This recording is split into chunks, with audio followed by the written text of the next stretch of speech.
nggak tahu juga kenapa kok nilai ganjil itu selalu ada di Ummul Qura. Itu yang harus diingat tuh. Di angkatan pertama, angkatan kedua, angkatan ketiga, tapi di angkatan 1, 2, 3 itu emang yang jadi orang semua itu angkatan 1, angkatan 2, angkatan 3. Bin, jadi orang kita, Bin. Sepertinya ini pesantren yang akan didedikasikan untuk istri tercinta. Ini kayak kan begitu. Enggak ada kisahnya tentang. Nah, nanti akan kita kupas tuntas. Saya pernah nge-backup obat psikotropika itu 4 tahun. Di Jakarta. Termasuk yang paling alhamdulillah itu ya Bang Hercules. Grip ya, kita gabung di tahun 2010-2011 kita bangun Grip ya, kemudian alhamdulillah di tahun 2012 tuh Bang Hercules tuh memperbaharui keislamannya di Indramayu. Bahkan ada tuh dalam cosplay kan baca tuh, buatlah sejarah yang baik di mana-mana kalian berada. Itu kan nggak bisa lupa itu. Betul. Apalagi kalau dia suka ngomong khairun nas anfa'uhum linnas, nggak perlu ilmu yang banyak, ilmu yang segala macam, yang penting manfaat buat masyarakat. Bahkan Kiai Helmi sering nyampein juga kalimat yang disampaikan oleh kiainya Kiai Imam Zarkasi, bahwa Kiai Imam Zarkasi itu nggak bangga dengan orang yang jadi pejabat dan segala macam. Bahkan Kiai Helmi pengen ada alumni yang ngajarin ngaji, itu lebih mulia. Kenapa? Minta duit mulu. Namanya ada minta duit Katanya mau disebut apa? Wish you luck, wish me luck, wish you luck, wish me luck, wish you luck, wish me luck, wish you luck. Aku, kamu, kita semua berjuang terus maju, ambil semua peluang, lupakan ocehan yang buatmu tertahan. Angkat tanganmu, semua teriakan wish me luck, wish you luck. Assalamualaikum warahmatullahi wabarakatuh. Waalaikumsalam warahmatullahi wabarakatuh. Sehat abangku ini. Alhamdulillah. Kalau di film-film Mandarin kan ada kakak pertama, kedua, ketiga. Nah, ini kakak pertama kita semua ini. Saat ini saya sedang bersama salah satu alumni perintis di pesantren kita, pesantren modern Ummul Qura Islami. Beliau alumni pertama dari Palembang ya, Bang ya. Konsulat Palembang. Konsulat Palembang. Tapi tinggal Jakarta waktu itu. Oh, tinggal Jakarta. Konsulat Berarti Palembang. masuk ke Ummul Qura sudah domisili di Jakarta. Kelahiran Palembang. Kelahiran Palembang. Beliau Santisma, santri perintis pertama. Jadi nama marhala angkatan pertama ini adalah Santisma, dan beliau adalah salah satu santri pejuang di masa-masa perjuangan pesantren kita. Sudah bisa kita bayangkan pastinya di tahun-tahun pertama, tahun 1994,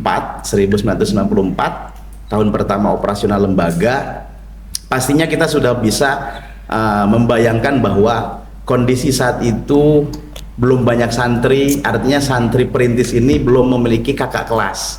Beda dengan kita alumni kedua sampai seterusnya, kita memiliki banyak kakak kelas. Ketika kita punya masalah, entah itu dalam hal pelajaran dan lain-lain, kita bisa berkonsultasi atau sharing dengan kakak kelas. Tapi beliau adalah santri perintis yang memang belum banyak santri saat itu. Berapa jumlahnya? Kalau dihitung berapa jumlahnya kita agak lupa juga sih. Awal-awal datang santri itu berapa jumlahnya nggak ingat juga. 40 nggak nyampe. Paling berkisaran 30-an kali, 20 sampai 30. Tapi sampai di tahun ketiga masuk program khusus baru sampai alumni itu 37 orang angkatan pertama. Setelah gabungan dengan program khusus di kelas 3 masuk. Jadi banyak juga yang berguguran, lepas seleksi alam. Dari program khususnya juga banyak pada waktu itu, tapi banyak juga yang keluar. Dan kita yang dari angkatan pertama dari kelas 1 sampai ke kelas 6 pun itu bisa dihitung dengan jari lah. Kalau bisa disebutin masih inget sih nama-namanya, cuman itu udah gabungan tinggal sedikit-sedikit digabung semuanya, itu jumlahnya 37. 20 laki-laki, 17 perempuan. Jadi cuman 37 orang. Dan nggak tahu juga kenapa kok nilai ganjil itu selalu ada di Ummul Qura. Itu yang harus diingat tuh. Di angkatan pertama, angkatan kedua, angkatan ketiga, angkatan keempat nggak tahu di jumlahnya berapa itu. 116. 116 mau udah genap ya, udah genap. Tapi di angkatan 1 2 3 itu emang yang jadi orang semua tuh angkatan 1, angkatan 2, angkatan 3 ya. Ping, jadi orang kita Ping. Emang angkatan angkatan. Oh ya ada juga ya, ada juga. Jadi itu ganjil-ganjil semua tuh. Dan hebatnya di belakangnya 7 semua kalau nggak salah. Iya, iya. 37, angkatan kedua berapa tuh? Pokoknya 7 juga, angkatan ketiga juga 7. 77 ya? Jumlahnya 7 77. semua. Apa? Sampai angkatan 3. Nah, sahabat alumni semuanya, saat ini edisi ke-7, part ke-7, kita akan ngobrol banyak dengan kakak pertama kita nih. Kakak pertama kita, Al-Ustadz Amirullah Daud. Sekarang beliau memimpin Majlis Rotibul Haddad. Insyaallah. Insyaallah dengan pesantren, Lagi merintis juga insyaallah. merintis pesantren yatim. Yatim Halimatus Sa'diyah. Sepertinya ini pesantren yang akan didedikasikan untuk istri tercinta. Ini kayak Taj Mahal kan? Taj Mahal kan begitu. Enggak ada kisahnya itu. Nah, nanti akan kita kupas tuntas.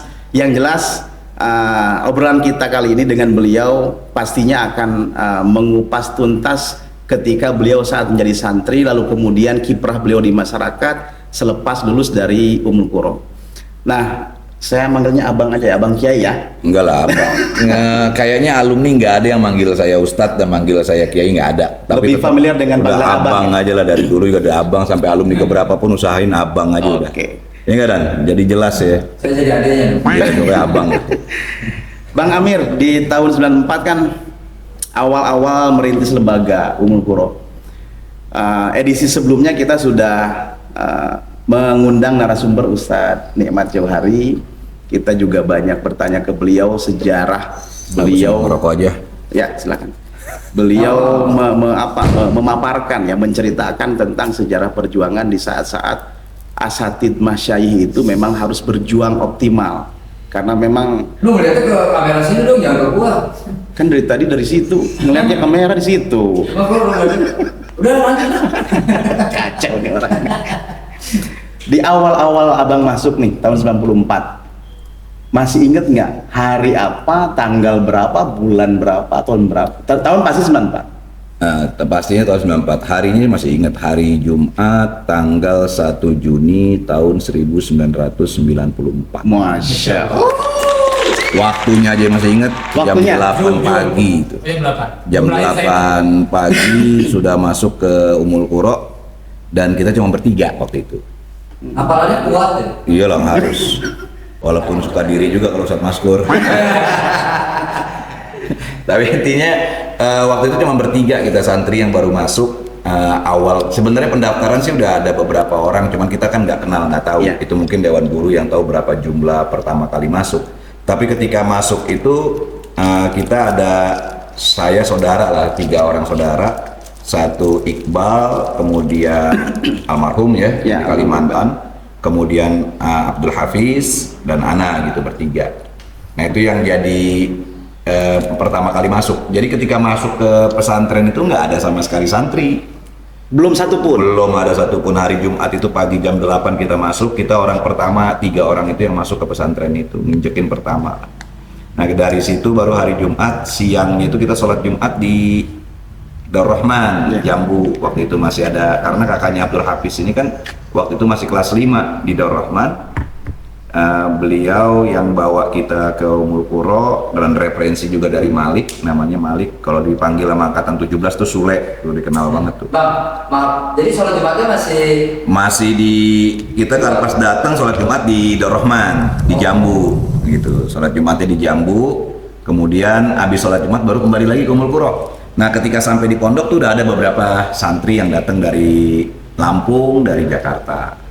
Nah itu udah ada berapa, nah besoknya nambah lagi, besoknya nambah lagi, besoknya nambah lagi, sampai 1 bulan itu ya barulah 1 angkatan tuh jadi gitu.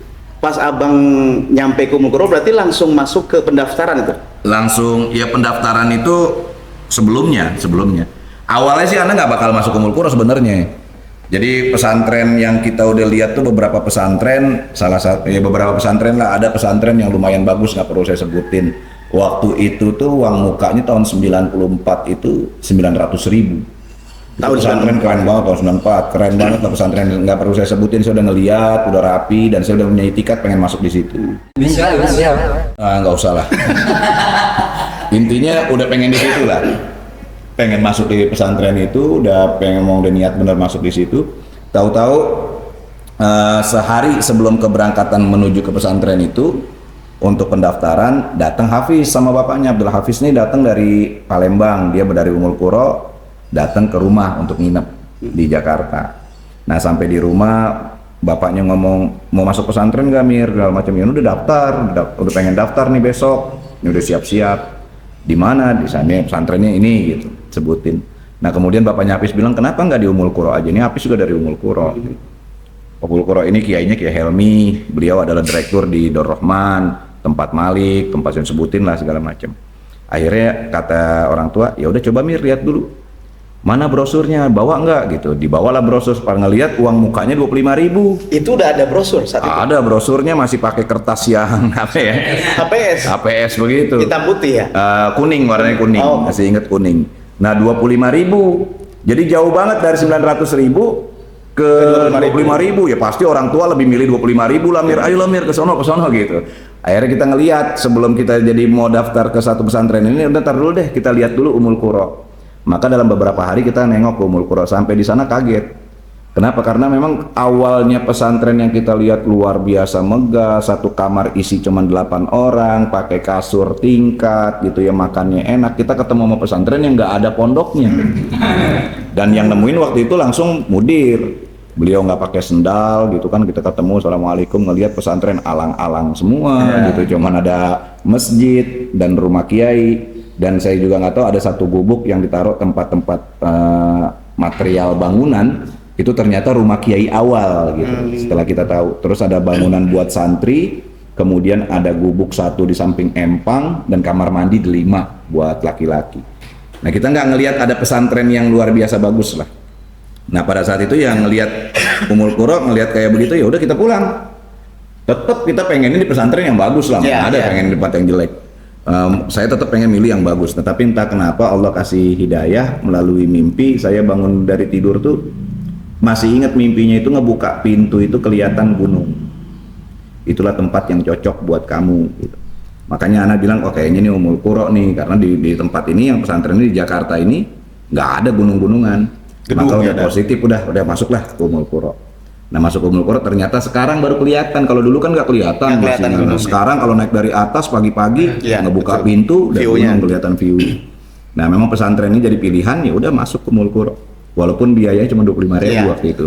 Ya itu sih sebenarnya bukan itu kemauan orang tua yang kuat tuh, karena kan murah.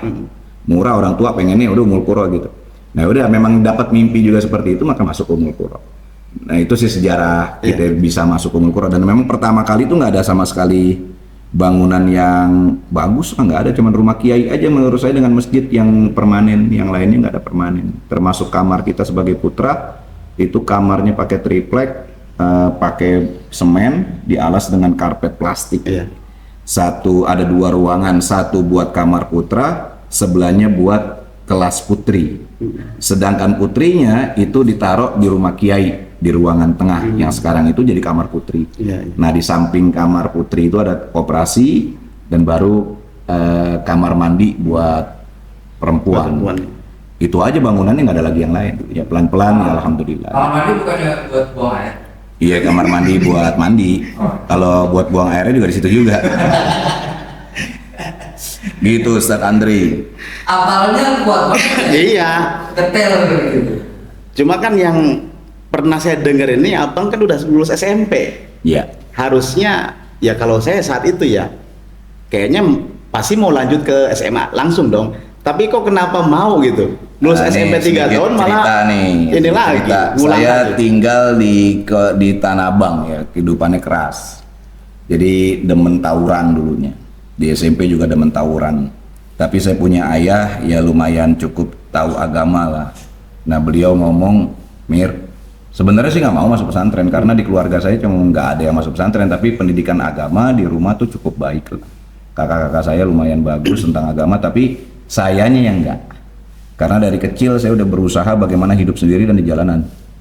berantem, urusannya tawuran, pokoknya seru-seruan lah, nguasain parkiran gitu. Di SMP aja udah banyak parkiran dan menghasilkan uang. Nah pada saat itu ayah yang ngomong, Mir, Abah pengen banget ada satu anak Abah kalau Abah mati tuh ada yang ngedoain bacain tahlil. Sempet ngomong sih sama Abah, kan ada yang lain Bah, enggak, harus Amir masuk pesantren ya. Nah intinya cuma taat kepada orang tua. Maka pada saat itu yang memutuskan karena orang tua yang ngomong, kita ikutin. Dan ya alhamdulillah berkahnya ada. Dan kita bisa sampein sama yang lain juga, ya udahlah kalau urusan hidup tuh taat sama orang tua, rapih udah urusannya. Dan itu dibuktikan sendiri. Walaupun hidup kita susah gitu ya, sengsara, tapi kalau dilihat orang sih, saya selama di Ummul Qura tuh nggak pernah ngerasain ada rasa yang susah. Sedikit pun nggak ada. Bahkan lebih betah di Ummul Qura dibanding di rumah. Contoh kalau Idul Fitri, Kiai pulang kampung, kita suruh jagain rumah kan. Andri juga termasuk orang yang sama lah sama saya. Berada di dalam rumah Kiai gitu ya. Kita jagain koperasi. Jadi kalau misalkan Lebaran itu Kiai pulang, kita jaga di rumah Kiai. Nah pulang Ramadan itu ya pulangnya di akhir mau Lebaran, kemudian pulang ke rumah. Habis Lebaran pertama, Lebaran kedua udah balik lagi ke pondok. Jadi lebih cinta sama pondok gitu dibanding ke rumah, lebih tenang di pondok. Dan lebih betah. Lebih betah di pondok. Dan nggak pernah ngerasain kayak temen-temen atau yang lain ngerasa nggak betah di pondok tuh nggak pernah saya rasakan. Jadi kalau ada orang yang curhat, gue nggak betah nih di pondok, nah bingung deh tuh. Karena kita nggak ngerasain, yang ngerasain merasa nggak betah di pondok karena happy aja gitu waktu itu. Gitu sih Ustaz. Iya, dengan fasilitas yang belum ada apa-apanya saat itu. Bahkan kita fasilitasnya bikin sendiri. Mau bikin lapangan kita ngarit, dan mungkin Ustadz Andri juga ngerasain, alumni pertama, alumni kedua, alumni ketiga tuh kan ngarit sendiri lapangan gitu, apa segala macam, ngecor bangunan kalau pas ada bangunan.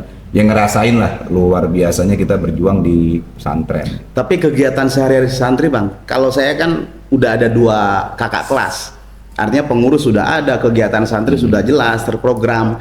Di tahun pertama Abang itu di situ kegiatan santrinya ini memang peranan guru kita itu dulu kan waktu pertama kali saya masuk guru tuh nggak banyak, guru-guru senior, dan itu nggak bisa hilang. Ustadz Jufri Hasim itu masya Allah lah, itu luar biasa, walaupun sekarang beliau sudah nggak ada di Ummul Qura, tapi jasa beliau nggak bisa hilang bagi kami sebagai alumni ya. Dia kata pertama mungkin alumni sekarang belum pernah ketemu Ustadz Jufri Hasim. Beliau punya kapasitas keilmuan yang luar biasa, keorganisasian yang luar biasa gitu. Kemudian ada Ustadz Ni'mat Jauhari, disiplinnya luar biasa gitu ya. Kemudian ada Ustadz Arsyad Samsuri di urusan ibadah, ya, urusan macam-macamnya. Kemudian ada Ustadz Fauzi Marhawi yang selalu ngebimbing saya bisa baca Quran juga, Ustadz Fauzi Marhawi ya, sampai urusan tulisan-tulisan. Nah 4 Ustadz ini yang sebenarnya ada dari awal. Ada Ustadz Herianto Wazir dan Ustadz Mashkur Rahim, itu pun belum jadi guru tetap, masih bulak-balik. Tapi kalau 4 ini guru tetap dengan Kiai sendiri, turun langsung dalam pengajaran. Nah untuk masalah-masalah pendidikan, saya rasa hampir mirip lah dengan sekarang kurikulumnya, cuman mungkin ada dirubah lebih modern sekarang. Tapi waktu itu ya kurikulum sesuai dengan kurikulum pesantren, udah pada waktunya gitu. Jadi kita wajib berbahasa Arab, udah semua berjalan dari kelas 1. Nah saya waktu itu udah dibuatkan organisasi sama Pak Kiai dan guru-guru yang lain, sama 4 guru ini. Nah beliau ngasih tahu tugas ke saya, khususnya Kiai Helmi, Amir jadi ketua kamar. Nah sedangkan ada teman saya Nasir dari Lampung itu jadi ketua kelas. Nah yang berperan untuk masalah ibadah, masalah bahasa, ya otomatis saya waktu itu, karena memang paling tua, karena SMP kan. Sedangkan yang lain lulus SD semua gitu. Jadi kita yang dia minta sama Kiai untuk ngatur anak teman-teman lah yang menurut secara umur di bawah. Nah urusan ke masjid, bangun 3:30 itu semua segala macam, rotib dibaca, itu kita semua yang bawa. Dan saya rasa Andri juga masih ngerasain saya baca rotib gitu, masih ingat saya baca rotib setiap ini. Dan hebatnya kita kebentuk aja di kelas 1. Di kelas 2 baru dibuat organisasi yang disebut dengan ISPA UKI, Ikatan Santri Putra, sedangkan putrinya ISPI. Nah di situ baru ditunjuk sama Kiai siapa ketuanya, dan alhamdulillah saya jadi ketua di ISPA, di putrinya Lekat Eliusmi, Ustazah Lekat. Nah itu jadi ketua ISPI. Nah dari kelas 2 itu baru udah mulai tuh, udah ada bagian Qismul Lugha, ada Qismul Ibadah, ada Qismul Ta'lim, udah seperti organisasi biasanya. Udah main statuta, udah kita mulai berorganisasi, mulai ngatur adik-adik kelas gitu. Nah dari situ udah jalan. Jadi disiplin tuh memang udah jalan dari awal. Karena terbentuk alamiah di tahun pertama. Tahun pertama. Dari tahun pertama tuh sudah dibentuk keorganisasian sama guru-guru. Dan alhamdulillah sampai ke kelas 4 pun jalan terus, kelas 5 jalan terus, kelas 6 tinggal turun ke adik kelas menjadi pengurus dan terus menerus sampai sekarang. Nah itu jalannya memang dari awal. Kalau andai kata dihitungnya dibuatnya dari tahun ketiga, tahun keempat mungkin canggung kali. Iya. Memang dari awal sudah dibuat sama Ustadz. Dan kebetulan Ustadz Fauzi Marhawi, Ustadz Zupri Hasim, Ustadz Arsa Samsuri dan Ustadz Nikmat Jauhari ini Masya Allah berempat ini memang berbuatnya banyak lah. Nah di tahun kedua, di tahun ketiga udah mulai tambah tuh ada Ustadz Mas Kurahim, ada Ustadz Asadi Romli, bertambah lagi pramuka yang tadinya biasa aja berubah. Mulai berubah, ada pemikiran baru, pramuka jadi naik lagi. Andri juga mungkin ngerasain jadi pasus. Saya pasus kedua. Di pasus kedua, jadi bagaimana caranya kita dapat piala dan wah pokoknya luar biasa lah perkembangan Ummul Qura tuh cepetnya karena memang ustadz-ustadznya. Saya katakan memang ustadz-ustadznya berkualitas, ustadz-ustadznya memang mendidik anak-anak santri pada saat itu tuh benar-benar mendidik. Tapi di tahun pertama ada program muhadasah, muhadoro itu udah ada? Tetap ada. Dari tahun pertama sudah ada muhadasah di awal. Dan kita kalau sekarang mungkin nggak tahu ya saya gimana caranya. Tapi kalau dulu ustadz tuh ya sama lah muhadasah namanya pondok modern kan bisa pakai arti. Ketika bawa perabotan mandi ya dibawa alat semua, peraganya dibawa gitu semua. Dan itu tetap ada dari awal udah ada. Bahkan kita di tahun ketiga, bulan keempat kita jadi seangkatan pertama itu udah wajib bahasa Arab bahasa Inggris. Di tahun kedua kita kelas 2 masuk teman saya namanya Anwar Hadi. Ya. Itu juga dari Wali Songo. Itu juga sebenarnya Anwar Hadi itu ada jasanya juga di Ummul Qura. Karena ketika dia pindah ke Ummul Qura, dia dijadikan Ismul Lughah. Nah di saat itu lebih parah lagi tuh, kita nggak boleh nyanyi bahasa Indonesia. Danu susah, nggak boleh nyanyi bahasa Indonesia. Di kamar mandi diintip, ya kan? Kalau ada yang ngomong, oh itu parah, itu luar biasa. Itu di angkatan ketiga pun kita masih merasakan siapapun yang nyanyi bahasa Indonesia langsung kena. Jadi memang harus bisa benar-benar tuh Anwar Hadi tuh kalau menurut saya adalah beberapa kawan-kawan yang memang berperan. Anwar Hadi, kemudian dengan cara dia membuat satu aturan gitu, walaupun aturan udah ada tapi dia buat-buat gitu kan, nggak boleh jasusnya banyak sampai berantem dengan kawan-kawan. Jadi jangan salah nih angkatan-angkatan yang selanjutnya nih, alumni-alumni yang selanjutnya, kita tuh di angkatan pertama sering ribut juga antara satu angkatan karena urusannya disiplin. Urusannya disiplin, dan salah satunya Anwar Hadi gitu yang terlalu tegas tentang bahasa, berurusan dengan teman-teman gitu, ribut sama teman-teman, tapi hasilnya kita rasakan sekarang. Jadi berkatnya Anwar Hadi itulah mungkin Ummul Qura ya, walaupun ustadz yang ada di backup belakang, tapi Anwar Hadi yang bekerja keras sehingga Hismul Lughah itu bisa jalan. Ditambah lagi tahun-tahun kedepannya ada Ustadz Najemuddin. Nah bertambah lagi tuh bahasa Inggrisnya tambah bagus. Muncul kamus dan segala macamnya, dan kemudian muhadasah berubah sistemnya. Yang tadinya cuma interaksi, sekarang muhadasahnya bukan cuma memperagakan. Ada muhadasah yang benar-benar muhadasah antara berhadapan satu dengan dua, dan itu dikontrol luar biasa, keliling Ustadz. Kalau ada yang kagak ngomong ditegur. Ustadznya keliling, Hismul Lughahnya keliling. Jadi bukan ustadznya diem aja ngeliatin, enggak, keliling ustadznya. Kemudian kadang-kadang ketika kita lagi muhadasah didengerin. Kalau salah ditegur, langsung dirapihin dan segala macam. Itu Masya Allah lah. Kalau yang waktu itu memang ustadz-ustadznya turun semua ke bawah.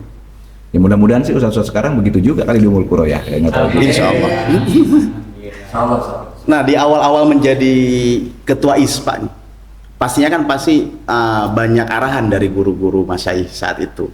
Tapi paling tidak kan saat menjadi ketua ISPA pertama nih masih mungkin gambaran masih banyak belum keraba gitu. Bagaimana caranya memajukan satu organisasi yang memang kita saat itu dipilih untuk kali pertamanya menjadi ketua ISPA. Kendalanya banyak nggak Bang? Karena bimbingan para ustadz ya, jadi nggak ada kendala kalau menurut saya mah, berjalan aja begitu berjalan. Kayak misalkan dari kelas 2 naik kelas 3, kelas 2 naik kelas 3 kita mesti bikin laporan pertanggungjawaban. Itu kan semua dapat bimbingan dari beliau. Nih buatnya begini, perbagian kan, bikin laporan pertanggungjawaban, uang yang dipakai dan segala macamnya, bikin segala macam lah. Dan itu dapat bimbingan. Bahkan kita punya pengalaman di kelas 4 itu dengan Ustadz Jufri Hasim tuh, saya ingat banget waktu itu sekretarisnya Zulkarnain. Sekretaris Zulkarnain, saya ketua, wakilnya Ali Thorik kelas 4. Itu laporan pertanggungjawaban kelas 4 naik ke kelas 5, semua pengurus ditempeleng semua sama Ustadz Jufri. karena laporannya nggak komplit, kecuali ketua dan sekretaris. Nah itu yang komplit cuma 2 tuh, yang lainnya semua kena tempeleng sama Ustadz Jufri Hasim dan Ustadz Asadi Romli. Itu semuanya kena. Kenapa kok bisa kena? Karena laporannya nggak jelas. Nah pada saat itu cuman punya mesin tik cuman 1.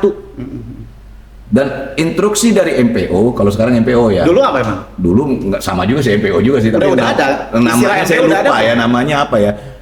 Ya intinya pembimbing organisasi lah. Tapi belum ada istilah seperti MPO itu. MPO-nya belum ada MPO, tapi pembimbing organisasi Ya, lah ada. itu ada Ustadz Jufri Hasim yang paling aktif, kemudian sama Ustadz Asadi Romli. Dan berganti sih kalau yang Ustadz Asadi Romli kadang Ustadz Nikmat Jauhari dan berganti-gantian. Nah saat itu cuma punya mesin tik 1, coba bayangin. Ustadz Jufri Hasim bilang besok malam semuanya seluruh bagian harus selesai. Harus selesai. Dan hebatnya besok malam itu selesai semua. Belum ada komputer tuh, masih mesin tik satu-satu yang kita ngetiknya pakai 11 jari. Iya. Belum kalau kertas ininya karbonnya habis. Itu karena memang bimbingan, lagi-lagi bimbingan beliau-beliau itu Masya Allah. Jadi memang nggak lepas bimbingan beliau. Kita memang dibimbing tuh sama ustadz-ustadz senior tuh, ketika kita santri memang beliau langsung turun gitu. Nah ini yang seharusnya terus berjalan, yang namanya guru yang ngedidik santri gitu, itu yang paling bener tuh, bukan gurunya di kamar, santrinya diurus sama pengurus doang. Walaupun kita ada pengurus, guru tuh tetap turun. Zaman kita tuh kayak begitu, dan mungkin ngerasain lah angkatan kedua, angkatan ketiga, ada Ustadz Erianto Wazir gitu keliling bawa semprotan gitu kan, kalau nggak bangun tahajud disemprot, Ustadz Arsad gitu keliling, Disiram malah disiram pakai ember gitu air. Nah itu sebenarnya mendidik banget gitu buat kita sebagai santri, bahwa ya pengurus kita ikutin, tapi kalau udah Ustadz yang datang kan beda. Itu tampilan Ustadz itu kan beda lah dengan pengurus. Nah itu yang paling penting sebenarnya yang kita rasain ketika kita ada di santri. Jadi pengayoman, pendidikan dari guru itu benar-benar. Guru suruh kita wirid, ya gurunya wirid. Guru nyuruh sholat tahajud, gurunya sholat tahajud. Nah kalau udah sholat tasbih, gurunya ikut sholat tasbih. Bahkan Kiai Helmi itu ketika kita santri, Kiai Helmi selalu jadi imam setiap malam Jumat. Ya selalu jadi imam. Nah jadi bukan karena apa ya, karena guru turun langsung ngelihat. Yang saya bilang berkali-kali lah, uswah itu kan bukan cuma bil qaul, yang paling bagus tuh uswah itu bil hal, apalagi urusan sholat. Urusan sholat tuh kan nggak bisa pakai qaul. Perintahnya aja kan antum hafal hadisnya. Ketika perintah sholat turun, Rasulullah ditanya sama sahabat, bagaimana cara sholat? Rasulullah nggak ngajarin sholat tuh begini, enggak. Apa kata Rasulullah? Shollu kama ra'aitumuni usolli. Artinya itu ada perintah, ya kita ngikutin uswatu bil hal. Hal itu yang kalau udah uswanya bil hal, gampang tuh nirunya, karena orang yang ngasih tahu dia ngerjain. Berbeda dengan orang yang ngasih tahu dia kagak ngerjain. Nah itu beda tuh. Makanya kalau memang santri-santri awal itu agak apa ya, maksudnya bukan santri sekarang kurang, enggak, artinya santri-santri awal tuh dalam bahasa mungkin lebih baik dibanding sekarang, karena memang ustadznya turun secara kualitas gitu. Kalau ustadznya turun insya Allah jalan, karena memang kita ngerasain banget pertama tuh ustadz langsung turun, walaupun ada kismul lughah tapi ada perhatian dari ustadz. Ada kismu ta'lim, ustadznya udah ada di masjid. Kalau sekarang ada kismu ta'lim, ustadznya datang belakangan. Nah itu repot dah kalau udah kayak begitu dah. Apalagi itu Ustadz Danu ya, datangnya belakangan dulu. Anak dulu Haji. Kopi.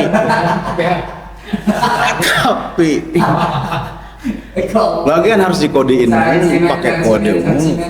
Orang mah kopi tuh langsung sedia gitu, dikodein mulu. Emang nih tim bukan apa sih? Panas gak sih? Panas. Nah Ki, ente kan 15, jauh dong, 1 ke 15, berarti kan ini adik ke 15 gitu. Di angkatan pertama tuh ada ikonnya, tiga orang lelaki yang memang menjadi ikon di angkatan pertama, yang secara physically ya, secara fisik mereka terlihat Indian, udah tua, orang-orang Indian. Kalau tuh udah pasti mutlak itu. Orang dulu. Tapi anak sama antum kayak tua antum. Saya setuju. Dendam amat sih. Mukanya boros. Ya kan kayak beliau nih, Bang Amir. Siapa ya? Lihat aja, hidung udah kayak perosotan TK, ya kan?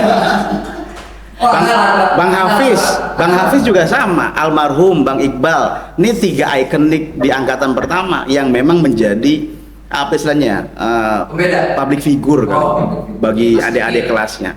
Dan memang beliau ini kalau diibaratkan dari kepresidenan, ini ibarat Pak Soeharto, mimpinnya lebih lama nih. Jadi ketua ISPA kan Iya, lebih lama dibandingkan ketua ISPA setelahnya. Kelas gitu. 2, kelas 3, kelas 4. Kelas 4. Nah, kelas 5 Ustadz Mahili. Tapi sebetulnya antum masih diharapkan di kelas 5 juga kan? Iya. Tapi kan waktu kelas 5 itu sudah mulai ada pemilihan dari santri.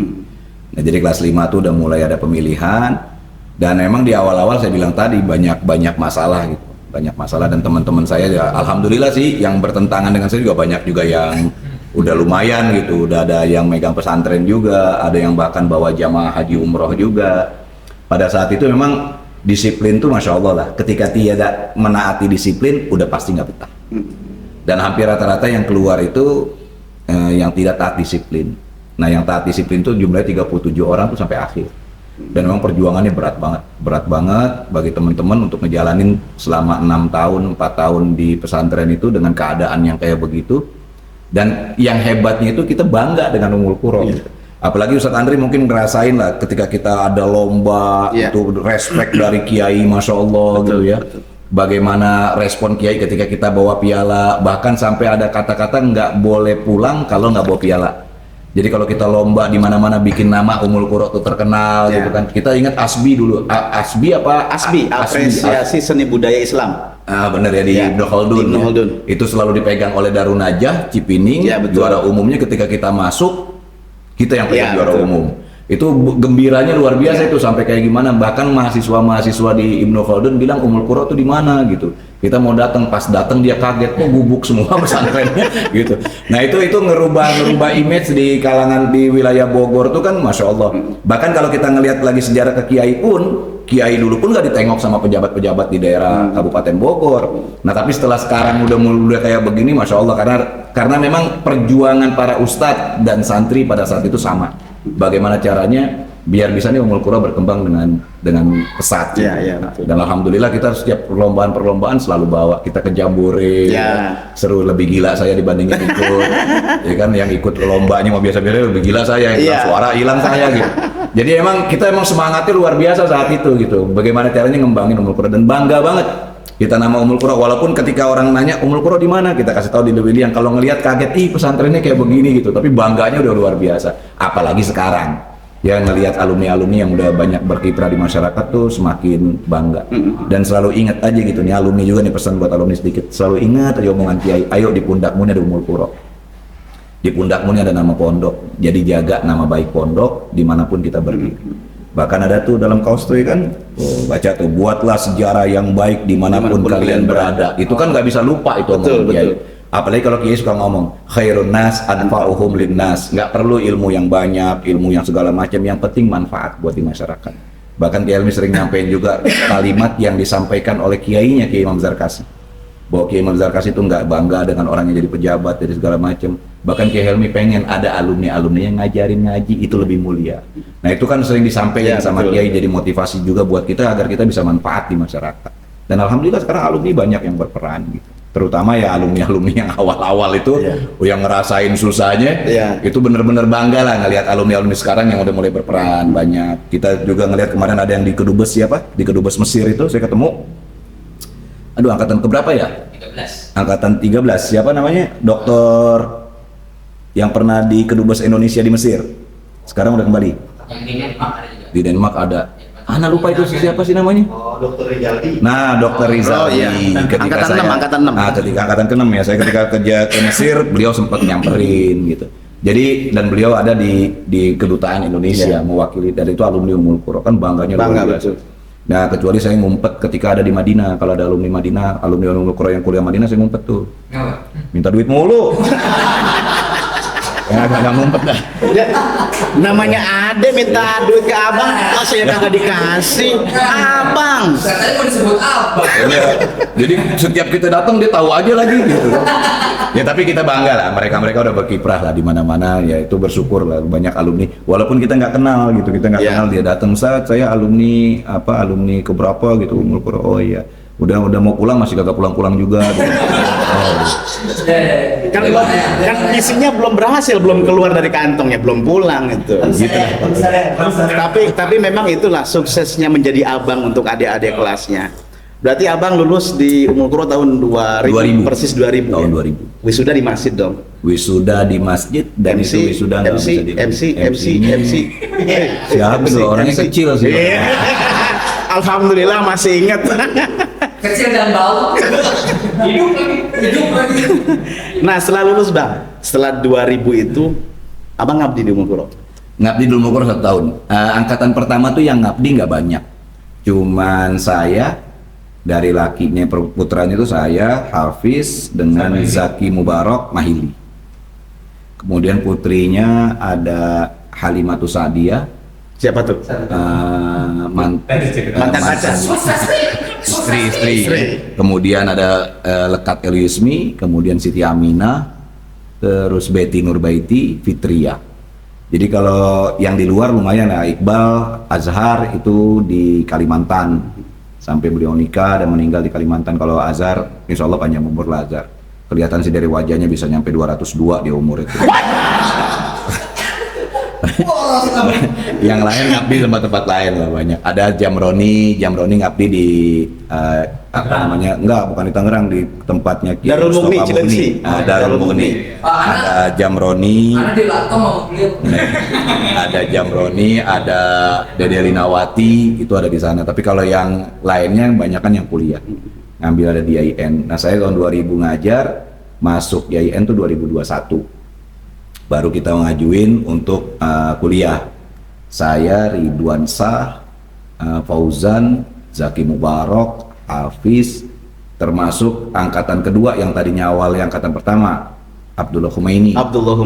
Nah itu ikut Jambi. juga kita tes di IAIN dulu, belum UIN, Syarif Hidayatullah. Dan alhamdulillahnya beberapa aja yang masuk di tempat ada Dazwen juga di, kan waktu itu udah ada fakultas ekonomi kan. Iya.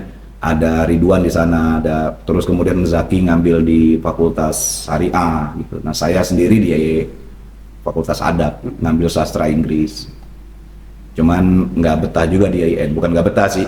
Jadi di IAIN itu kuliah 3 semester. Tahu kenapa ya kok saya dapat sekolah tuh jelek-jelek mulu ya. Dari SD sekolah saya jelek. SD kemudian kelas 6 saya dipindahin numpang di tempat orang, sekolahnya dibangun. Jadi saya lulus udah 4 lantai itu sekolah.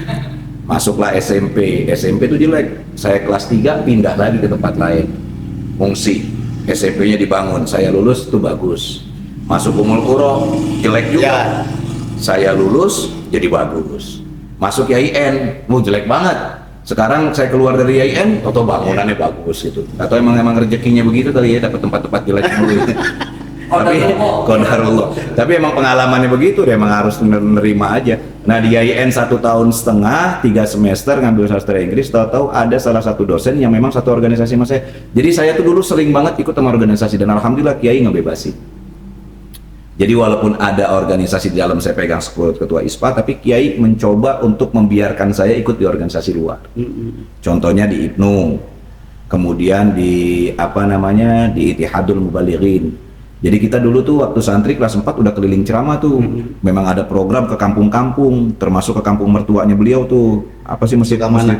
Mana ya? Sukamana. Itu jadi kita keliling. Udah ceramah di kelas 4 itu udah keliling-keliling. Nah, salah satunya kita gabung dengan Ittihadul Mubalighin. Jadi setelah selesai saya waktu kuliah itu ada salah satu dosen saya itu, beliau namanya Ustadz Ansor. Ustadz Ansor ini ternyata luar biasa, kenal sama Ustadz Trianto, Ustadz Badrun gitu. Ini semua alumninya Ustadz Ansor semua. Beliau itu adalah satu organisasi di Ittihadul Mubalighin. Nah, yang ngelihat saya dia bilang, "Ngete ngapain di sini?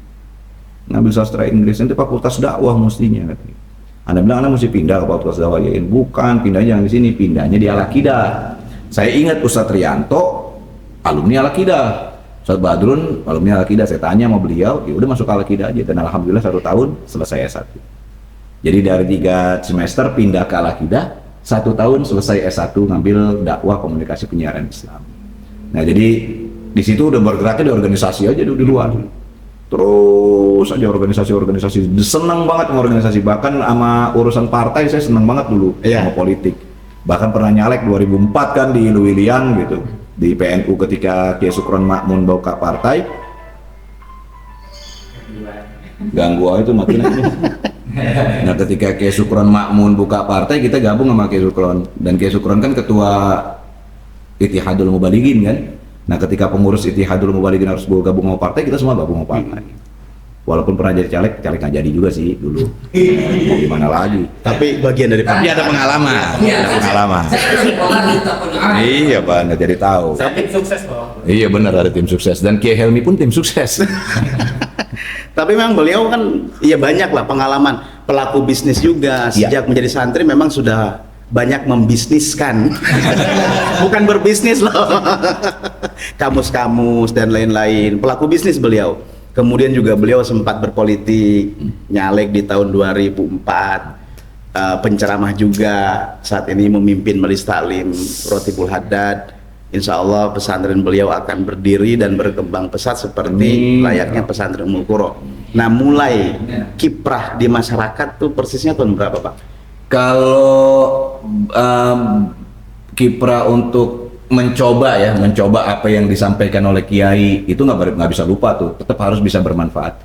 Ingatlah banyak apa yang disampaikan Kiai, jadilah engkau ikan hidup di dalam air, jangan jadi engkau ikan mati. Yang apabila dikasih garam jadi asin, dikasih cuka jadi kecut, jadi ikan hidup, walaupun airnya asin, ikannya tetap tawar. Jadi anak tuh dakwah lebih banyak di jalanan. Jadi ketemu dengan orang-orang yang mabok, yang punya anak-anak pang gitu kan, yang mau masuk masjid dicurigai nama DKM. Ketika dia tobat masuk masjid, DKM jagain tuh ampli, jagain tuh tulang tromol habis tuh kan, kayak begitu tuh. Nah itu kan dicurigai. Nah kita masuk ke mereka dengan cara kita tetap hidup seperti ikan hidup di air laut. Walaupun mereka minum minuman, saya pernah nge-backup obat psikotropika tuh 4 tahun di Jakarta. Tapi tujuannya dakwah. Bagaimana caranya kalau kita ngedakwahin orang yang minum obatnya, dianya sadar, orang bisa beli lagi yang lain. Tapi kalau pedagangnya yang kita dakwahin, dia tutup, udah nggak ada lagi yang beli. Nah maka kita ikut nge-backup 4 tahun dengan niatan dakwah gitu, coba masuk pelan-pelan gitu, ngasih nasihat. Yang awalnya di atas meja itu bir, awalnya main judi, taruhan bola dan segala macam, mulai berubah. Walaupun awal-awalnya ketika kita datang birnya taruh di bawah, saya bilang apa-apa, minum aja silakan, dakwah kita tetap jalan. Lama-lama ganti kopi. Kemudian yang taruhan bola, yang taruhan judi segala macam ganti dengan main catur. Kita isi dengan masukan dakwah-dakwah. Mulai mereka pada sholat, dan hampir rata-rata semua pedagang obat yang ada di Roxy itu semuanya udah umroh. Kita ajak pelan-pelan umroh, dan semua sadar, dan sekarang nggak ada satupun pedagang obat di Roxy. Kita masuk lagi ke organisasi-organisasi. Organisasinya bukan organisasi Islam, organisasi preman. Kita masukin organisasi A, B. Saya nempel tuh 32 ormas. Iya. Luar biasa. Dan kita ngurusin orang segala macam. Tapi posisi kita tetap jadi ikan hidup di air laut. Jadi walaupun merekanya asin, ya kita tetap tawar gitu. Kita nggak bisa ikut mereka. Mereka yang harus ikut kita. Karena misinya dakwah. Termasuk yang paling alhamdulillah tuh ya Bang Hercules. Ketika kita gabung di tahun 2010-2011 kita bangun GRIP. Ya kemudian alhamdulillah di tahun 2012 tuh Bang Hercules tuh memperbaharui keislamannya di Indramayu. Dan bukan cuma saya sendiri sih, ada Kiai Haji Jauhari Mubarak, ada Habib Mahdi, ya, ada Ustadz Zuhri Yaqub. Jadi semua kita coba gimana caranya. Nah caranya tuh ketika waktu buka bersama semua pada sholat, dia doang kagak sholat gitu. Nah baru masukin dikit-dikit, dan alhamdulillah sekarang udah umroh Bang Hercules, berbeda gitu caranya. Nah itu nilai-nilai yang kayak begitu yang bikin kita bukan bangga, bukan bahagia gitu loh, ngelihat orang yang benar-benar bisa berubah. Nah ternyata mereka ini sebenarnya ingin jalan kebaikan, cuman dakwahnya tuh nggak nyampe. Kalau orang yang ceramah di masjid, ceramah di majelis, yang datang tuh udah pasti orang baik. Orang udah ngerti, pengen ibadah, pengen segala macam. Tapi kan orang yang di jalanan ini nggak ada. Nah saya ngambil posisi itu. Banyak di posisi itu yang saya ambil di ormas-ormas dan segala macam, sehingga dakwah itu bisa masuk. Dan sampai sekarang pun masih jalan. Dan nggak ada kepikiran pengen punya pesantren, nggak ada. Sampai beberapa tahun lalu tuh nggak ada. Saat santri pun nggak ada. Nggak ada. Waktu santri pengen punya pesantren tuh nggak ada. Nggak ada pengen punya pesantren. Tapi ini jalannya Allah. Ya ketika kita, walaupun kita di ormas, tetap berguru kemana-mana tuh. Saya datang kepada habaib, kepada kiai-kiai yang di luar, sehingga kita bisa ngembangin ilmu yang kita dapetin dari Ummul Qura. Gini nih teman-teman nih, ada satu hal yang mesti saya sampaikan ke teman-teman. Sebenarnya jelas si kiai ketika kita mau lulus, itu kiai pasti ngasih tahu. Masih ingat nggak? Bahwa pondok ini hanya memberi bibit. Tinggal kalian yang menanam, memberikan pupuk yang baik sehingga tumbuhannya bisa jadi yang lebih baik. Pondok ini hanya memberikan pondasi. Kalian yang membangun bangunan tersebut. Itu kiai selalu ngomong setiap kita mau jadi alumni. Kalau antum masih ingat, mungkin bisa masih kebayang. Nah sebenarnya setiap alumni yang mau berkembang nggak bisa cuma dari Ummul Qura. Ummul Qura itu hanya ngasih yang seperti yang kiai sampaikan. Baru kita keluar. Satu contoh gini Ustaz. Ana mau tanya sama antum semua, ini kan alumni semua. Satu contoh aja ayat nih. Innallaha la yughayyiru ma biqaumin hatta yughayyiru ma bi anfusihim. Kita belajar semua nih. Ya. Di Ummul Qura. Nah coba antum artiin. Coba antum artiin. Innallaha la yughayyiru ma biqaumin. Allah itu tidak akan merubah satu kaum hatta yughayyiru ma bi anfusihim, sehingga kaum tersebut yang merubah kondisi mereka sendiri. Waktu di pesantren kita sama tuh, mindsetnya seperti itu. Tapi ketika keluar itu kalimat ada kesyirikan. Bahaya nggak ada ngomongnya? Ya nggak apa-apa ya, jadi masukan juga ya. Artinya nih aneh pengen semua alumni yang ngedengerin ini, ayo kembangin ilmu kita dengan cara berguru yang lebih banyak. Ketika kita di pesantren punya pendapat bahwa Allah itu tidak merubah keadaan satu kaum sampai kaum tersebut merubah keadaannya sendiri. Artinya Allah nggak punya kemampuan dong untuk menentukan satu ketentuan sampai kaum itu merubah sendiri nasibnya. Terus Allah ngapain? Orang Allah yang nentuin kok. Padahal punya kuasa. Punya kuasa. Segala sesuatu tuh Allah yang menentukan. Kenapa kok Allah bilang Allah nggak akan merubah keadaan kaum sampai kaum tersebut merubah diri? Artinya kita nih punya kuasa untuk merubah diri kita sendiri. Padahal la haula wala quwata illa billah, nggak ada kuasa kita sama sekali. Tidak ada satupun ranting pohon yang jatuh tanpa seizin Allah dan kuasa Allah. Itu kehidupan di dunia. Nah waktu kita di pesantren oke lah kita terima bulat-bulat seperti itu. Tapi ketika kita menerima itu, kemudian kita ceramah menyampaikan hal yang sampai di pesantren yang kita sampaikan itu jadi rancu di hadapan umat. Bahwa umat berpikirnya, oh kita punya kemampuan dong untuk merubah kehidupan kita. Padahal tidak sama sekali kehidupan kita bisa kita rubah tanpa izin Allah. Nah ketika kita belajar baru ketemu dengan guru-guru yang lain gitu. Ketika ketemu guru-guru lain, makanya pondok kita ini memberikan satu fondasi yang harus terus dibangun. Pondok kita tuh ngasih satu bibit yang harus terus kita tanam nih bibit biar jadi bagus. Nah ketika kita belajar sama yang lain, guru-guru yang lain baru ketemu, oh maksudnya bukan begitu. Allah itu tidak akan merubah keadaan satu kaum ketika dilihat tafsirnya, beberapa tafsir bahwa yang tidak merubah Allah itu kenikmatan yang diberikan Allah kepada kita. Kebaikan yang Allah tentukan buat kita tuh nggak akan dirubah sampai kaum tersebut merubah keadaan kebaikannya sendiri menjadi jelek. Allah itu prinsipnya memberikan kebaikan ketentuan kepada hamba-hambanya. Itu nggak akan dirubah sama Allah sampai hambanya sendiri yang merubah kebaikan itu kepada kejelekan. Itu maknanya di tafsir. Contohnya mana? Perang Uhud. Sudah Allah tentukan bahwa perang Uhud itu menang di awal dengan taat kepada Allah dan taat kepada Rasulnya. Tapi ketika Rasulullah bilang jangan pernah engkau turun dari Jabal Ramat atau Jabal Ainain sampai dapat perintah dariku, mereka merubah ketentuan kebaikan Allah dengan turun karena tidak taat kepada Rasulullah, maka hasilnya jadi kekalahan. Ini yang dimaksud ayat itu. Tapi kalau kita mengartikan ayat tersebut Allah tidak akan merubah sampai kaum tersebut merubah dirinya sendiri, nggak bisa. Karena Allah yang punya hak dan setiap manusia diberikan kebaikan oleh Allah yang tidak akan pernah Allah rubah sampai umatnya itu merubah kebaikan itu menjadi jelek. Itu perbuatan umatnya. Itu perbuatan hamba-hamba Allah sendiri yang merubah kebaikan itu menjadi jelek. Hadis Rasulullah, kullu mauludin yuladu alal fitrah. Setiap manusia lahir dalam keadaan fitrah. Ingat ujungnya, ilah.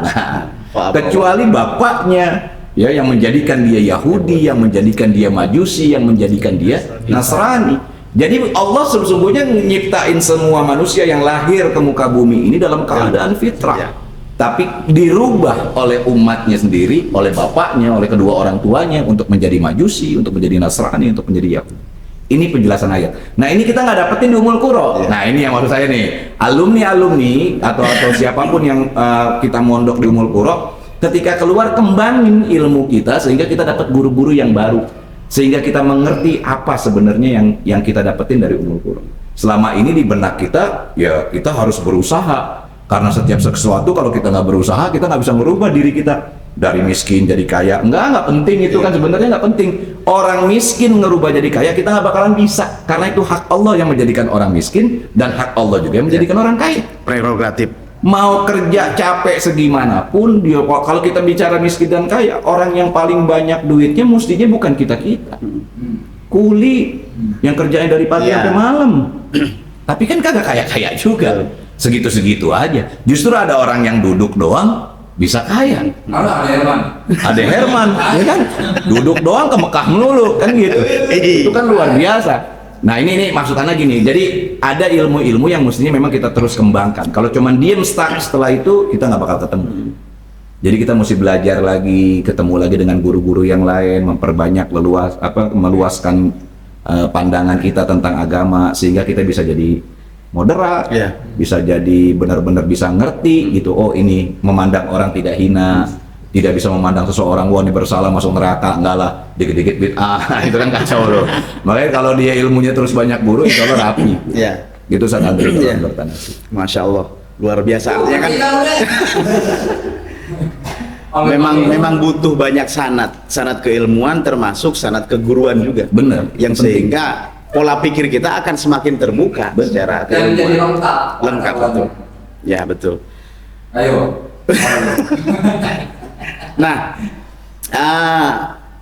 ini kan konten podcast seperti ini memang dari pertama kita niatkan Bang untuk syiar, pertama pastinya syiar. Kalau tadi kan Abang sempat menjelaskan bahwa metode dakwah Abang ini, kalau saya boleh ambil kesimpulan, ini adalah bagian dari didikan masyayikh kita, guru-guru di Ummul Qura.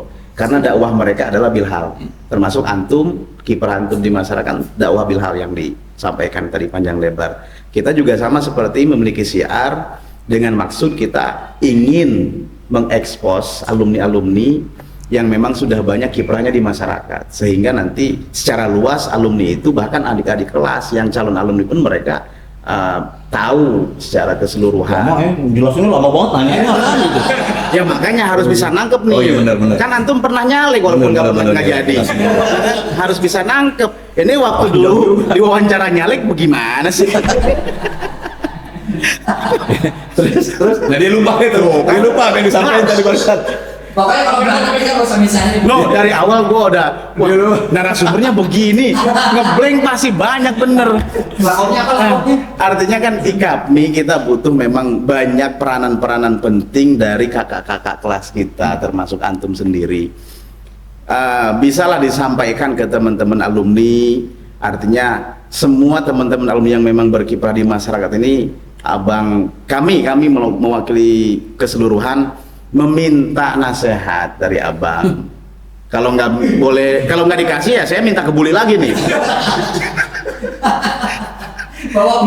memberikan pencerahan. Kalau nasihat terlalu ini ya udah ada pencerahan lah. Insya Allah kawan-kawan adik-adik kelas teman-teman lebih alim, insya Allah lebih punya keilmuan yang luar biasa. Kalau cuma ngasih nasihat berat lah kita. Tawadunya kayak si Danu. Tawadunya kayak enten nu. Namanya malah seringan tayamum. Dia tawadu, tak mau duit. Sharing. Ya, sharing tuh. Ya sharing, kalau sharing boleh lah. Artinya gini, ketika kita ada yang saya sampaikan tadi bahwa kita di pundak kita nih anak pesantren gitu ya. Kita nih apalagi ada lakopnya alumni Ummul Qura gitu, nama baik yang mesti kita bawa. Dan perjuangan guru kita kan ilmu manfaat itu kan salah satunya bagaimana kita bisa menghormati guru-guru kan. Kalau memang kita cinta sama guru, cinta sama pesantren kita, ya jadilah memang orang yang seharusnya menjunjung tinggi nama baik pesantren. Dimanapun kita berada, ya jalanin sesuai dengan apa yang dianjurkan, apa yang udah ajarkan dari pesantren. Masalah dakwah kan bisa masing-masing. Betul. Ada kawan-kawan kita Ustaz Ubaidillah udah mungkin ceramah kemana-mana, memang dakwahnya di situ. Ada lagi yang dakwah, artinya dakwah itu nggak mesti harus diam berdiri cuman ceramah, harus jadi pendakwah. Dimanapun kita ada, usahain bisa dakwah. Lagi-lagi manfaat lah buat masyarakat. Nah yang paling bagus tuh dakwah itu ya bilhal. Sekali lagi bukan dengan qaul. Kalau dengan qaul tuh gampang. Ada satu guru, Anda nggak sebutin lagi. Antum kalau dengerin beliau ceramah atau beliau nasehatin kita tentang masalah tahajud, itu kita merinding. Kenapa? Karena beliau katakan tahajud itu bukan sunnah bagiku, tapi tahajud itu wajib bagiku. Nah jadi beliau menyampaikan sesuatu itu, beliau ngerjain. Ketika beliau ngerjain baru beliau sampaikan, dan itu masuknya benar-benar ke dalam hati. Ketika beliau nyampein, jadi jamaah juga ngerasa. Nah, itu yang harus dipakai. Bilhal itu paling penting. Contoh, misalkan masalah sedekah gitu. Masalah sedekah kan susah itu. Nah caranya gimana ya? Kita sedekah. Contoh dari mudir kita kan Masya Allah, Kiai Helmi itu udah mencontohkan sendiri bagaimana bilhal beliau sedekah. Cuman alumninya banyakan jadi minta mulu dibanding sedekah. Datang ke Kiai, minta lagi. Padahal beliau itu udah nyontohin sedekah gitu. Tapi insya Allah alumni di luar pada sedekah sih. Karena memang kita punya guru memang paling cinta sedekah. Dan sedekah itu kan bukan ibadah yang mudah, ibadah yang sulit. Kalau saya suka ngasih tahu tuh, sedekah itu kata Habib Ali Al-Habsyi, pengarang Simtud Duror, itu bisa ngalahin 70 setan. Jadi kalau misalkan sholat digoda sama setan nggak seberapa, puasa digoda setan, malah puasa nggak ada yang godain setan semua diikat, siapa yang godain? Puasa nggak ada. Itu butuh pengajian lagi tuh, ya. Kalau setan keliaran, tapi kok ada orang puasa masih bisa minum nggak puasa? Itu bukan setan. Nah, itu butuh pengajian. Itu butuh pengajian. Akan kita jelasin tuh bahwa itu bukan setan tapi nafas. Ya, jadi setan waktu bulan Ramadan nggak ada yang kerja. Yang godain nafsu sendiri. Kemudian haji yang godain juga setan cuma satu. Tapi kalau sedekah itu 70. Dan itu beratnya luar biasa. Yang ngucapin siapa? Habib Ali Al-Habsyi, pengarang Simtud Duror. Bahkan beliau ngomong di depan para jamaahnya, untuk untuk bersedekah itu bukan hal yang mudah. Jangankan kita urusan sedekah yang bentuknya langsung ya. Di dompet aja tuh duit, kadang-kadang kita mau sedekah berantem tuh, yang 2.000, yang 5.000, ini mana yang diambil tuh kan bahaya tuh. Udah pada berantem semua, jadi hal yang nggak mudah. Iya, betul. Maka Habib Ali bilang 70 setan bisa ngalahin beliau satu ceramah ketika beliau masih hidup. Nah setelah beliau ceramah, ada salah satu jamaahnya yang ingin buktiin bener nggak sih kata Habib Ali ini bisa ngalahin 70 setan. Maka dia pulang ke rumah, dia nyiapin semua hartanya, ditaruh di atas meja, uangnya, emas istrinya, sampai sertifikat tanahnya yang nggak dipakai, terbengkalai begitu aja ditaruh semua, dengan niatan dia pengen sedekahin semuanya untuk bisa ngalahin 70 setan. Tapi apa yang terjadi? Istrinya datang ditanya, "Pak, mau ngapain?" Kata Habib Ali, "Kalau kita bisa sedekah, kita bisa ngalahin 70 setan." Apa jawabannya seorang istri? "Enak aja, ini emas saya beli susah, ini duit kita mau beli susah." Intinya nggak jadi sedekah. Bukannya hal mudah, susah. Akhirnya nih orang bapak-bapak balik lagi ke Habib Ali, ngomong sama Habib Ali, "Ya Habib Ali, kalam antum bener, kalam antum bener, kalam antum bener." Kenapa? Iya, antum bilang kalau sedekah itu bisa ngalahin 70 setan. Jangankan 70 setan, Beb. Satu setan di rumah aja susah. Artinya 69 sisanya itu artinya memang nggak gampang. Nah, itu kan harus bilhal gitu. Harus dengan kalau kita mau nyontoin orang nyuruh sedekah, ya kita harus sedekah dulu. Nah, itu anak lakuin juga dengan cara-cara begitu. Jadi untuk mengundang orang bersedekah, satu contoh nih majelis zikir Otebul Hadat yang ada di Tangerang ini. Kita mulai dari diri kita sendiri. Kita udah nyantunin 150 yatim saat ini tiap bulan rapi, dan insya Allah akan terus kita mau buka ekonomi umatnya di air dan segala macam biar bisa membiayai sekolahnya, kesehatannya sampai mereka kuliah. Dengan harapan yatim itu ketika mereka sudah kuliah, selesai bisa kerja, mereka juga bisa mikirin yatim-yatim yang lain gitu. Tapi dengan akhlak yang baik. Kenapa? Karena kan yatim nggak punya figur bapak, cenderung bandelnya itu luar biasa, maka kita harus bina. Nah, maka dari situ kita bisa belajar 150. Gimana caranya? Kalau 150 kita taruh deh santunannya misalkan cuma 200.000 gitu. Sebulan udah ketahuan 30 juta. Setiap bulan kita harus ngatur 30 juta. Nah, dari mana majelis uangnya? Kita nggak nyari kemana-mana dulu. Jangan pernah berikan kebaikan itu kepada orang lain. Ayo berlaku dulu dong pengurus, kita ajak semua. Antum sanggupnya berapa anak ngejamin? Saya sanggup 2. saya sanggup 3, saya sanggup 1, saya sanggup 5, saya sanggup 10. Kita dulu yang bergerak, baru kita ajak orang lain. Kitanya sudah ngejalanin, ngajakin orang lain juga enak. Iya. Nah itu bilhal artinya. Nah alhamdulillah sampai sekarang pun majelis tercover. Jadi semua jamaah kalau mau ngadain acara, sekalipun acara-acara besar gitu yang jumlahnya ratusan juta gitu misalkan satu acara, kita tinggal ngomong kok sama pengurus, ayo siapa yang mau nyumbang ini, siapa yang mau nyumbang ini. Kita dulu sebelum kita minta ke orang, karena kerugian ketika kebaikan itu yang kita ambil. Kita cuma ngajak orang kayak calo, gitu Yeah. jadi di tempat, dianya jalan, kan rugi gitu. Betul. Nah itu pengertian-pengertian itu kita sampaikan ke jamaah. Nah harapan saya alumni juga bisa kayak gitu. Ketika dia berdakwah, ya jadilah bilhal. Dengerin deh. Bilhal. Kalau udah bilhal tuh gampang ditiru. Tapi kenapa kok kita bisa niru sedekah itu bukan ya walaupun dengan masih di syariat ya, sedekah berbaliknya banyak karena pandangan kita ke guru kita Ki Helmi. Iya. Semakin banyak beliau ngeluarin duit, semakin banyak dapatnya. Semakin banyak nih gelas dikosongin kopi, insya Allah diisiin lagi sama ada Herman kan gitu. Kalau cuma sedikit kan kagak. Kode itu, kode. Itu artinya emang kayak begitu, kita ngelihat walaupun pada hakikatnya harus dinaikin lagi bahwa sedekah itu bukan cuma untuk balasan yang di dunia, ada balasan-balasan yang luar biasa yang kita rasain di alam kubur dan di akhirat. Nah itu lagi butuh guru lagi untuk ngedalamin itu dan segala macam, nggak cukup. Maka kalau kita dapat pelajaran di pesantren tuh cari ilmu dari semenjak lahir dan sampai masuk ke liang lahat tuh nggak salah. Jadi nggak cukup cuma 6 tahun di pesantren, lanjutin cari sebanyak-banyaknya guru agar kita bisa dapat keluasan ilmu dan kebijaksanaan tentang memahami satu ilmu. Itu sih kalau menurut aku. Masya Allah. Terakhir nih Bang, mumpung saya ingat, kayaknya nih IKAPMI mungkin dari zaman Abang nih, IKAPMI pernah nggak kayak semacam harlah lah gitu, hari kelahiran IKAPMI, ngerayain gitu. Karena yang bikin IKAPMI juga. Nah, saya pengen nanya nih ke beliau nih, biar bisa kita potong tumpeng persisnya IKAPMI tahun berapa, bulan, tanggal. Kalau IKAPMI itu dibentuknya persis ketika kita sudah jadi alumni pertama. Di tahun pertama kita jadi alumni, jadi tahun 2000. Itu IKAPMI udah dibentuk. Walaupun pertama memang jujur aja, karena kiai kita juga alumni Gontor, kita mereferensi dan pelajaran-pelajaran yang kita belajar juga banyak mengakomodir dari kurikulum Gontor, maka kita ngambil juga tuh nama yang deket-deket sama Gontor. Waktu itu kita ngambilnya karena di Gontor tuh IKPM. Nah, IKPM. Nah, kita ngambil pakai IKPMI dulu.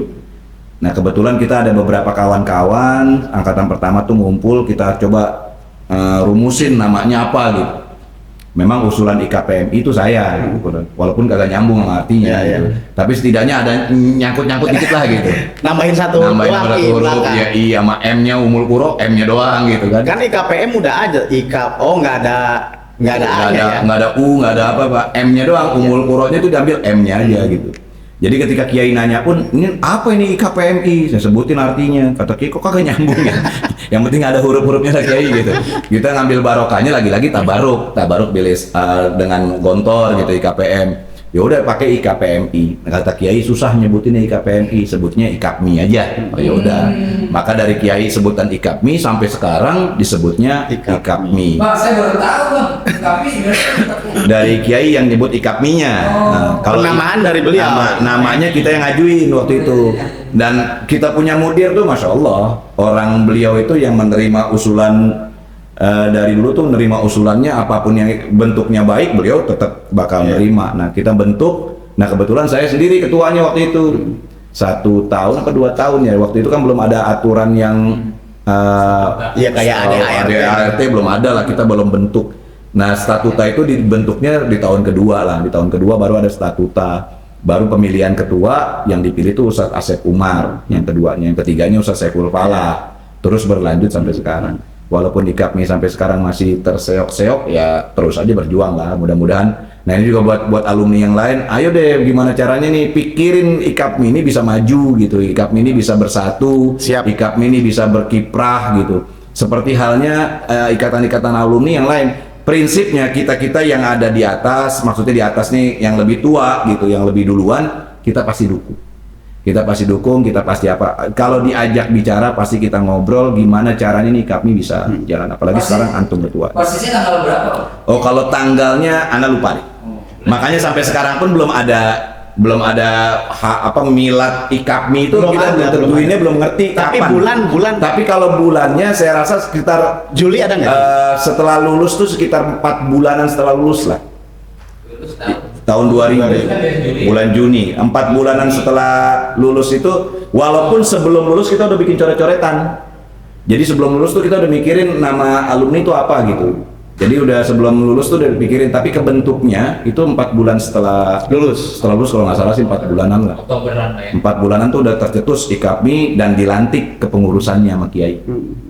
Di masjid biasalah, kan kita belum ada tempatnya Ya. kecuali di masjid gitu. Ya berarti kalau tanggal mah bolehlah ngarang Bang. Tanggal ngarang nggak ada masalah lah, yang penting intinya bulan Oktober. semangatnya gitu. Semangatnya. Oh, bulan Oktober bisa kita gabungin aja ke hari santri ya. 22 Oktober Bang. iya. Mungkin bisa jadi. Sekaligus milad. Mungkin lah Milad bisa ikapmi. milad. Memang kalau ditanya miladnya berapa, lahirnya tanggal berapa, kita nggak ingat juga sih. Tapi intinya pencetusan ikapmi itu dari kita kelas 6 udah ada bayangan nih, kita bakal jadi alumni, harus ada organisasi gitu, ada organisasi yang ngebentuk alumni agar adik-adik kelas bisa bergabung di satu wadah tersebut. Itu udah mikirin itu sih, dan itu pun lagi-lagi usulan dari guru-guru kita, Ustadz Jufri, Ustadz Nekma, ya Ustadz Arsad, itu untuk ngebentuk satu. Jadi emang luar biasa lah. Dari awal dibentuk organisasi beliau, ikapmi juga sebelum lulus sudah beliau rumusin gitu. Jadi rumusin agar ada wadah buat alumni setelah kita keluar. Peran-peranan beliau tuh nggak bisa dilepas. Ya Allah. Makasih banyak nih Bang nih. Kita masih bedah sebetulnya, cuma Danu kalau durasinya kepanjangan suka ngambek, dia suka pundung. Editnya capek. Ngeditnya capek dia. Ala kulli hal kita terima kasih Bang udah diterima di tempat antum, termasuk antum juga sudah bersedia di program podcast. Mudah-mudahan semua hajat dan cita-cita beliau sekeluarga dikabul oleh Allah Subhanahu wa taala. Disehatkan beliau dan keluarga, termasuk cita-cita memimpin pesantren Halimatus Sa'diyah. Besok mau muncul mudah-mudahan. Ya, kita doakan. Itu sebenarnya sih anjuran guru juga sih, bukan anak sih sebenarnya nggak ada niatan untuk buka pesantren tuh, kan aneh kan. Ya. Jadi kalau orang pengen buka pesantren, anak nggak ada niatan buka pesantren karena anak memang enak di organisasi. Tahu-tahu ada beberapa guru-guru ya lebih dari 40 lah habaib dan kiai. Nah salah satunya ada habaib yang benar-benar anak hormati. Beliau sebelum meninggal, beliau sempat ngasih amanat, Mir udah waktunya antum buka pesantren. Akhirnya anak hadap kiai izin anak mau buka pesantren, dan kiai alhamdulillah responnya baik, udah jalanin. Nah baru bismillah, nah ormas saya tinggalin semua, saya fokus ke pesantren. Mulai keliling lagi ke kiai-kiai, termasuk namanya hampir mirip kayak Umul Qura. Kiai Helmi dulu saya ingat banget pernah ceritain kisah sedikit. Beliau tuh pernah bawa 4 lokasi untuk pondok pesantren Umul Qura. Tapi salah satu guru beliau yang beliau anggap lebih bisa untuk menentukan, ditentukanlah di Banyu Suci. Ana juga begitu. Tapi kalau beliau mencari dana sendiri gitu ya, nyari duit buat beli itu 4 tanah. Kalau Ana 3 ini gratis, 1 bayar.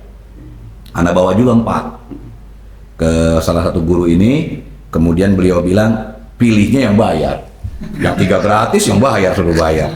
Nah itu nama di situ. Kemudian ditanya lagi maunya ini kayak gimana pesantrennya. Anak bilang nih pondok pesantren modern tahfiz. Nah anak pengen kiai Habib ini ada salah satu pelajaran lah buat anak-anak, walaupun bagaimana udah keliling banyak ke pesantren termasuk Umul Qura juga jadi review buat anak, jadi pertimbangan buat anak bahwa kurikulum Umul Qura punya kurikulumnya seperti apa, jadi pertimbangan. Nah banyak anak lihat-lihat pondok tahfiz itu banyak ngeluarin alumni hanya untuk hafal Quran. Ketika mereka keluar hafal Quran 30 juz dengan suara yang bagus, beliau bawa proposal masuk ke masjid-masjid besar untuk hanya jadi imam saja. Padahal ketika mereka menghafal Quran, terbuka kecerdasan, bisa masuk ilmu yang lain. Itu kan secara otomatis. Padahal beliau masih bisa menyampaikan Quran kepada umat. Nah itu yang kita pengen buat. Itu yang pertama. Yang kedua, hilangnya akhlak di kalangan santri. Nah kita rasakan lah di mana-mana, termasuk di pondok kita juga, kritik juga nih sedikit. Ada dekadensi moralnya, ya ada santri yang tidak sopan kepada guru-gurunya. Itu mulai hilang. Padahal syarat menuntut ilmu itu kan salah satunya ihtiram kepada guru. Walaupun dulu zaman tuh penting ya. Sampai sekarang misalkan ada Herman masih belajar itu sampai tua, itu kan dulu zaman. Iya. Sampai tua agak ngerti-ngerti juga. intinya terus lah kan kita berjuang. Nah, kita pengen punya santri yang jadi keluar tuh punya akhlak yang baik gitu. Maka ketika itu nih guru diem 2 jam, nggak ngomong, nggak apa. Akhirnya barulah keluar. Dan beliau sedikit pun nih, tadi disinggung soalnya nama istri Hadiah, bukan.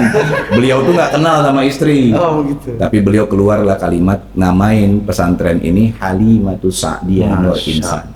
Kemudian anak nanya, anak sempat senyum juga, itu kan nama istri anak gitu. Tapi anak belum kasih tahu nih ke guru, kenapa kok dikasih nama Halimatus Sa'diyah Nur Insani gitu. Kemudian beliau ngomong, baru beliau cerita tentang bagaimana Rasulullah bersama Halimatus Sa'diyah. Beliau dilahirkan dari kandungan Siti Aminah, tapi beliau dididik oleh Halimatus Sa'diyah tentang kejujuran dan akhlaknya itu dapat dari Halimatus Sa'diyah. Dan Halimatus Sa'diyah itu pilihan dari Allah.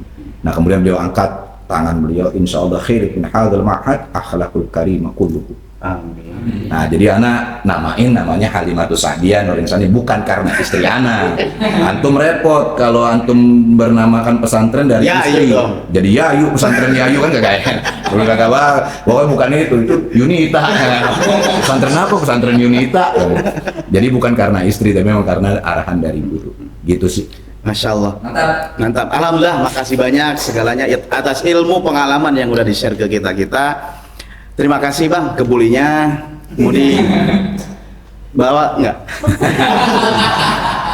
Siapa tahu kan enggak, GoFood kan banyak. Ya, sedekah. Ini namanya adik abang mah begitu, Ya, apalagi sekalian udah lama iklan. nggak ketemu. Nih buat alumni yang ada di Tangerang, hadir di Majelis Zikir Ibul Hadat di Binong, Tangerang. Nah, terdekat. Kalau bisa datang alumni-alumni, kita sambil sharing-sharing sambil ngikut baca rotib gitu. Oke. Terakhir gimana Ki? Di akhir podcast kita jangan lupa like, comment, and Oh, iya. terima kasih atas waktunya Bang. Mohon maaf merepotkan banyak nih. Terima kasih semuanya. Assalamualaikum warahmatullahi wabarakatuh.